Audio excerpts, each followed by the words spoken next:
Guys, আসসালামু আলাইকুম, welcome back my new blog. So আজকে আমি শেয়ার করব আমার পিকনিকে ফার্স্টে আমি যেখানে গিয়েছিলাম, অর্থাৎ সিংড়া ফরেস্টে কিছু ক্লিপস। তো ফার্স্টে আমরা দেখতে পেলাম হচ্ছে অনেক ঘন জঙ্গল। ভিতরে এসে দেখি তেমন একটা গাছপালা নেই, কারণ এখান থেকে সরকাররা এখান থেকে এসে হচ্ছে গাছপালা কেটে নিয়ে যায় বিভিন্ন কারণে।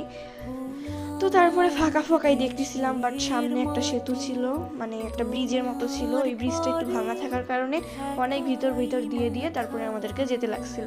ওই জায়গায় ভিডিও করার মতো সাহস পাইনি, তার কারণে অনেক চিকা টিকা, মানে কি করবো, রাস্তাঘাটটা অনেকটা চিকন ছিল, তো আর হাঁটার উপযোগী ছিল না, আর পড়ে যাওয়ার সম্ভাবনা অনেকটাই ছিল। আর যেখানে ব্রিজটা ভাঙছিল ওই ব্রিজটা এতটাই পরিমাণে গভীর, তোমরা দেখলে বুঝতে পারতে। ক্যামেরা ধরার মতো সাহস আমি তখন পাইনি। তো হঠাৎ করে আমরা এতগুলো ছাগল দেখতে পেলাম। আজেরা এই ছাগলগুলো কোন জায়গা থেকে এসে নিজেও জানি না। তো পরে আমরা একটা ব্রিজ দেখলাম, এটা ভালো ছিল মোটামুটি। সো ওটার উপর দিয়ে উঠলাম। রেলিংগুলো যদিও ভালো ছিল না, তারপরও গেছি। এই পাশে প্রথম যে রেলিংটা ছিল, এই রেলিংটা কিন্তু মোটামুটি চলে, কিন্তু পরের রেলিংগুলো বেশিরভাগই ভাঙা ছিল। এটা তোমরা দেখলেই বুঝতে পারবা।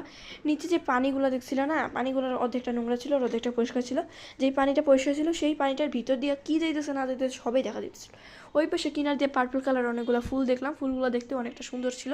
সো আজকের ভিডিওটা এই পর্যন্ত। পার্ট 2 দেখার জন্য চ্যানেলটাকে অবশ্যই সাবস্ক্রাইব করে দিবা। আসসালামু আলাইকুম।